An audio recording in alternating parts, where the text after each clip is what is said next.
अस्सलाम वालेकुम। Shazia the agony balcony में मौजूद है। आवा अभी आएगी, आपको दो ड्रामों की एंडिंग आवा अपने तरीके से आपको बताएगी कैसे एंड हुए। तो पहले इसकी सुन ले, मैं अभी वापस आती हूँ।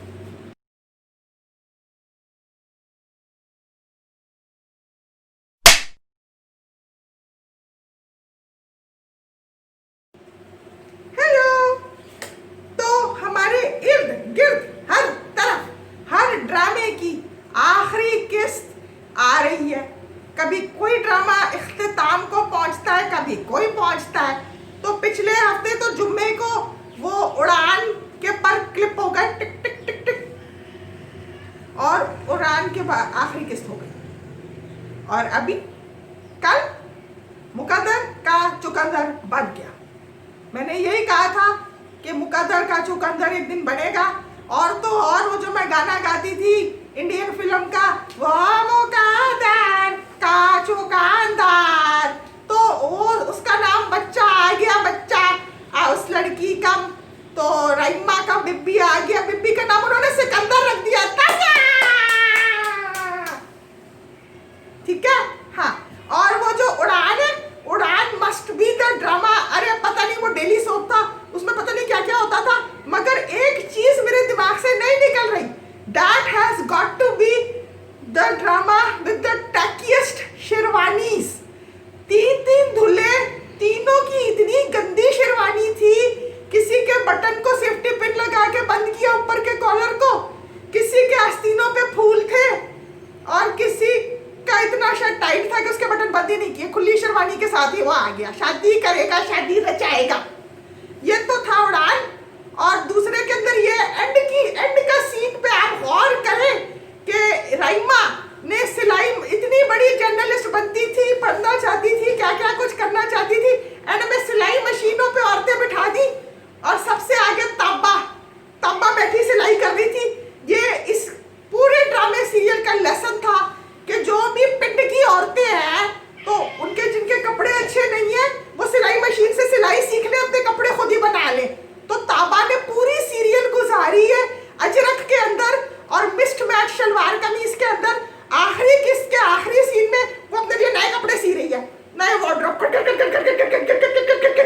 और राइमा अपने मुकद्दर के चुकंदर को गोदी में उछाले हुए उनके बीच में मटक रही है इधर उधर। ठीक है, अब बाकी कहानी आप शाजिया से सुन लो। Bye bye.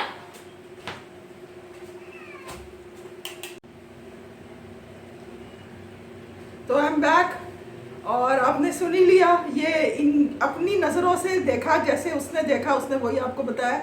अब मैं ये बताती हूँ कि मुझे क्या नज़र आया। मुझे उड़ान में ये नज़र आया कि पूरा ड्रामा जो एक मुसीबत बनाई हुई थी बहन ने, और अपनी लाइफ तबाह करने पे तुली हुई थी, क्योंकि उसके एम्बिशंस थे स्टार बनने के, वो सब कुछ एंड में वो तो हंसी खुशी अपने मियाँ के साथ चली गई। और उसके भाई ने उसी की वजह से पिस्तौल निकाल के, पिस्तौल उसकी ड्रामे में दिखती थी कि उसके पास थी, और उसने वो निकाल के जो आतिफ नवाज, एजाज असलम जो वो था, एडवर्टाइजिंग कंपनी थी उसकी, स्टार मेकर था या मॉडल्स वगैरह के साथ काम करता था, उसको उसने वो ब्लैकमेल कर रहा था उसकी बहन को। तो उसने मलका के जब उसने फिर उसकी तस्वीरें वगैरह देखी भाई ने और सब, तो वो गया ही नहीं अपनी बहन से पूछने, वो सीधा सीधा गया और उसने एजाज असलम जो है आतिफ नवाज को घर पे, वो उतर रहा था अपनी गाड़ी से, पता नहीं रोड पे क्यों उतर रहा था गाड़ी से, गेट के बाहर, मगर उसने उसको गोली मार दी और वो वहीं पे टाटा बाय बाय उसका हो गया। और इसने भी जिस लड़की के साथ ये काफ़ी उससे पैसे खाता था और जिगलो बना हुआ था, और वो एजाज असलम की एक्स वाइफ आतिफ नवाज की जो थी खातून, उसने भी आके इसकी वलीमे के दिन इसकी प्यारी प्यारी सी दुल्हन को सब कुछ बता दिया कि पहले मुझे दोनों हाथों से लूटता रहा है और अब वो तुम्हें लूटेगा, because you come from a rich family, और ये अब तो तुमसे शादी उसने पैसों के लिए की है। उस लड़की का दिल बुरा हो जाता है, मगर वो काफ़ी मेच्योर लड़की है, और जब ये खुद ही अपनी गिरफ्तारी दे देता है उसको मार के आतिफ नवाज को, तो फिर ये उसके लिए लॉयर्स वगैरह करके सब कुछ उसको छुड़वा तो देती है, but she never goes back to him, उससे शादी नहीं रखती। और वो एक सीन था कि वो जेल जाने से पहले कैसे दिखता था और जेल जाने के बाद कैसे दिखने लगा, वो तो मुझे लग रहा था कि कोई किसी बीच एवेन्यू पे जो भुट्टा बेचने वाला कोई दुकानदार, वो ठेले वाला है, वो लग रहा था मुझको जब वो जेल से बाहर निकला।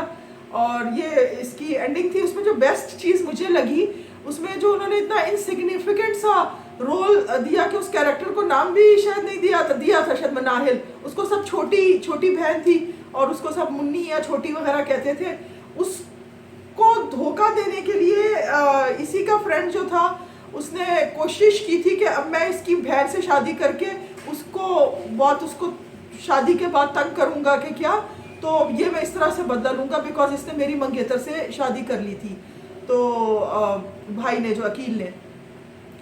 तो ये अच्छा था कि वो लड़की जो है उसके she had her feet solidly firmly on the ground, और उसे अपना दिमाग ख़राब होने नहीं दिया, और वो उसने फजूल ख्यालात अपने सर में नहीं आने दिए। उसने बोला कि मैं इंटरेस्टेड ही नहीं हूँ, मैं पढ़ना चाहती हूँ, मुझे नहीं करनी इस वक्त शादी।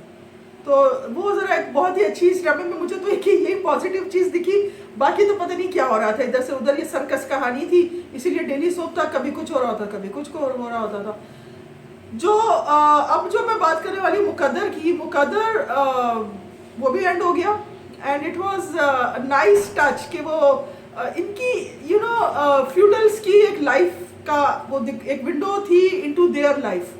और जो उसकी बीवी ने जो कुछ पहली बीवी ने, फरखंदा बेगम ने दिखाया कि जी वो भी किसी फ्यूडल फैमिली से ही आई थी, तो वो जो भी उसको अपने सेटल करने थे, बदले जो थे वो अपने भाई के नौकरों से, उनके जो वफादार थे उनसे करवाती थी, और वो उसी चक्कर में उसने सेकंड वाइफ राइमा पे हमला करवाया, और वो गोली उसी के मियाँ को लग गई, और वो दोनों खवातीन जो है, दोनों पहली बीवी और दूसरी बीवी फरखंदा बेगम और राइमा दोनों बेवा हो गई। और फिर फरखंदा बेगम जो आयशा गुल है जो कैरेक्टर कर रही है, अच्छी उनकी एक्टिंग थी कि उन्होंने बस वो मुँह टेढ़ा करके लकवे वाला मुंह लेके बस वो बैठी रही, फिर वो कुछ बोली नहीं। और वो जो उनका एक वो क्रॉस वाला एक हार था अजीब सा, वो भी फिर नहीं नजर आया। और राइमा कुछ ज़्यादा ही नेक बन रही थी, आपा करके उनकी खिदमत कर रही थी। जब इतने अमीर है, उसको एक दो नर्सेस लगवा दो यार, तुम क्या। अच्छा टच ये था कि उसमें दिखाया कि जो एक नेफ्यू था जिससे उसने अपनी बेटी की भी शादी तय की हुई थी, अबीरा की, तो वो साद जो था, वो साद की स्टोरी इन्होंने बातों में समझाई थी कि सैफुर रहमान का एक भाई था बड़ा, जिसको बाप ने आँख कर दिया था, डिसइनहेरिट कर दिया था, क्योंकि उसने अपनी मेड से या किसी पेजेंट वुमन से शादी कर ली थी।